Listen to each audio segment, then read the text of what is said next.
तो मेरा नाम मिथिलेश सिंह है। बाय प्रोफेशन में लॉ ग्रेजुएट हूँ। आज मैं जो है आप लोगों के बीच बहुत ही इंपॉर्टेंट शख्स जो क्वालिफाइड चार्टर्ड अकाउंटेंट हैं और साथ में कंपनी सेक्रेटरी फाइनल के कुछ पेपर बाकी हैं, तो मैं आज आप लोगों के बीच, जिनका नाम लोकेश महेश्वरी जी हैं, आप लोगों के बीच इनको इंट्रोड्यूस करने जा रहा हूँ और बताने जा रहा हूँ कि कॉमर्स सेक्टर में क्या स्कोप है और उसके बारे में डिटेल से सर से जानेंगे। तो सर आप CS के बारे में कुछ बताइए और साथ में अपना आप इंट्रोड्यूस भी करिए। तो मिथिलेश जी, आपका बहुत बहुत शुक्रिया हमें थैंक यू सर। के लिए, थैंक यू के लिए। तो मैं यहाँ CA के बारे में बता रहा था। तो ये एक ऐसा कोर्स है जिसमें बहुत स्कोप है, मतलब जैसे स्कोप की बात उसकी कर रहा हूँ मैं सर। जैसे मान लीजिए कई लोग बोलते हैं कि कॉमर्स लेने के बाद आगे जाके स्कोप नहीं, बेरोजगारी का ज़्यादा सामना करने पड़ते हैं, जैसे बीटेक या अदर कोर्सेज का कंपेयर करें, ऐसा है या एक मतलब जैसे कई लोग बोलते हैं कि नहीं, चार्टर्ड अकाउंटेंट, कंपनी सेक्रेटरी या CWA के एक अच्छा स्कोप है, एक अच्छे प्रोफेशनल कोर्स में गिने जाते हैं, एक अच्छे पैकेज हैं, तो सर इसका पैकेज क्या रहता है और खर्चे इसके क्या हैं, वो सब के बारे में थोड़ा बताइए। पैकेज तो देखिए डिपेंड करता है आप कितने अटेम्प्ट में पास हुए हो। ऐसे स्टार्टिंग से 11 लाख से लेकर 30,000 तक जाता है, ईयरली पैकेज रहता है। अच्छा। तो इसमें आपका कम्युनिकेशन स्किल वगैरह है, आपका नॉलेज लेवल है, आपका इंटरव्यू कैसे रहता है, उसके ऊपर डिपेंड करता है। तो मतलब आप ये बोल रहे हैं कि बच्चों को थोड़ा सा नॉलेज पे भी फोकस करना चाहिए जब भी इस कोर्स कॉमर्स में आए। और कॉमर्स में स्कोप की कमी नहीं है, पैसे की भी, मतलब एक तरह से बोल सकते हैं स्काई इज द लिमिट यदि मेहनत करने वाला है। अच्छा सर, ये मैं बोल रहा था, ये जो CS कोर्स है, इसमें ऐसा क्या है, वो दूसरे कोर्स से अलग कैसे? यदि हम दूसरे कोर्स कंपेयर करें, वैसे तो आप ऐसा बोलेंगे कि देखिए सब कोर्स अपने आप में अपने डॉक्टर करेगा तो इलाज करेगा। अब आप CA तो ऐसे मानते हो अकाउंट्स का डॉक्टर, तो उसमें अच्छा मतलब CS जैसे आपको कंपनी का इनकॉर्पोरेशन करना है, कंपनी की कोई लीगल कंप्लाइंस है, तो उसके लिए CS की जरूरत रहती है। कुछ कंपनी को ऐसा भी होता है कि जिनका टर्नओवर वगैरह ऐसा कुछ लिमिट रहती है, तो उनको CS अपॉइंट करने की। अच्छा हाँ, वो मैंने खैर CS वो कंपनी सेक्रेटरी लॉ में भी पढ़ा था, लिस्टेड कंपनी को और कई लिस्टेड कंपनी जो कंपनी के टर्नओवर हैं, तो ये सब जगह पे CS को अपॉइंट करना मैंडेटरी है। तो आप ये बोलना चाह रहे हैं CS जो लीगल कंप्लाइंस हैं वो देखते हैं, और जो CA है वो टैक्स कंप्लाइंस है, अकाउंट का है, डायरेक्ट टैक्स ऑडिट का है। अच्छा, ऑडिट उसमें CA की जरूरत रहती है, और CA से बेटर उसमें कोई अभी ऐसा कुछ नहीं है जो कर सकता है। अच्छा, इंडिया में यदि अकाउंट्स और जैसा टैक्सेशन आप की देखते हो इंडिया में CA हैं, और UK में देखते हो तो ACCA हैं, और आप USA चला हो, वहाँ चले जाओ, वहाँ CPA कोर्स चलता है।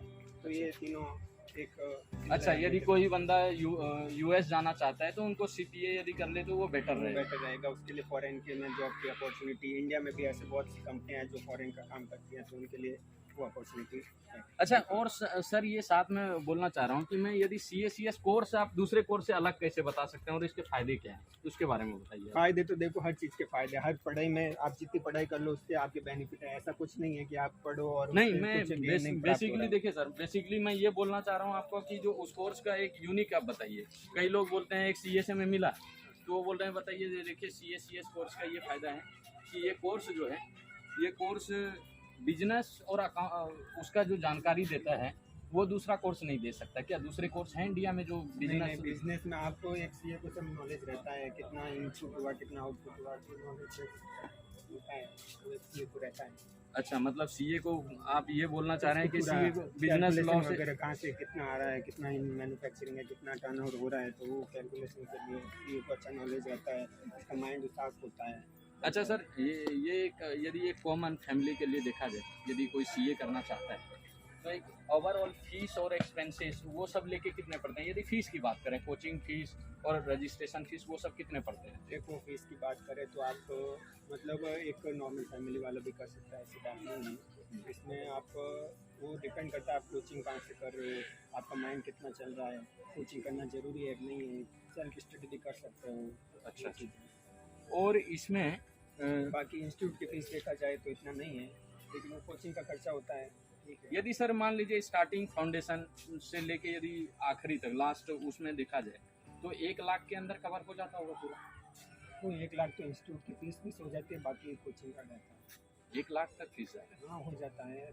इंटर का लेके या फिर बीच इंटर का होता है, फाइनल का होता है, रजिस्ट्रेशन का अलग अलग फीस रहता है, फिर उनका बुक्स का वगैरह और कोई ट्रेनिंग वगैरह और करनी कोचिंग पड़ती का है। फीस क्या है सर फाइनल का लगभग एक कोचिंग का तो अब देखो जैसे जैसे बढ़ता जा रहा है, मेरे टाइम थोड़ा उतना नहीं था, अभी आप फाइनल की कोचिंग का देखेंगे तो एक सब्जेक्ट का मिनिमम 15,000 15,000 टोटल कितने फाइनल में पेपर है? 8 पेपर होता है, तो आप 15 into 8 कर लीजिए उसका फाइनल। तो मतलब ये देखा जाए तो 8 into 15 तो ये 1 लाख से ऊपर चलेगा। बाकी अभी आप यूट्यूब वगैरह आप चैनल सर्च करो तो आपको फ्री में भी बहुत सारे ऐसे लेक्चर मिल जाएंगे जहाँ फ्री में आप स्टडी कर सकते हो। आप थोड़ा कुछ खुद अपनी तरफ से कुछ करो, फिर यूट्यूब में चैनल सब्सक्राइब करिए, आपको मिल जाएंगे वहाँ पे फ्री में कोचिंग भी कर सकते हैं। अच्छा, मतलब चैनल सब्सक्राइब करके मतलब ये बोल रहे हैं कुछ कोर्सेज कुछ यूट्यूब पे भी लेक्चर फ्री ऑफ कॉस्ट डला हुआ है, आप चाहें तो उसके मदद से भी पूरा सेल्फ भी कर सकते हैं। सेल्फ स्टडी करके भी लोग निकाल सकते हैं। अच्छा सर, यदि खर्चे देखा जाए तो पूरा यदि कैलकुलेशन किया जाए, यदि यदि जोड़ दिया जाए तो मेरे हिसाब से 5 लाख तक मान सकते हैं। 5 लाख मैक्सिमम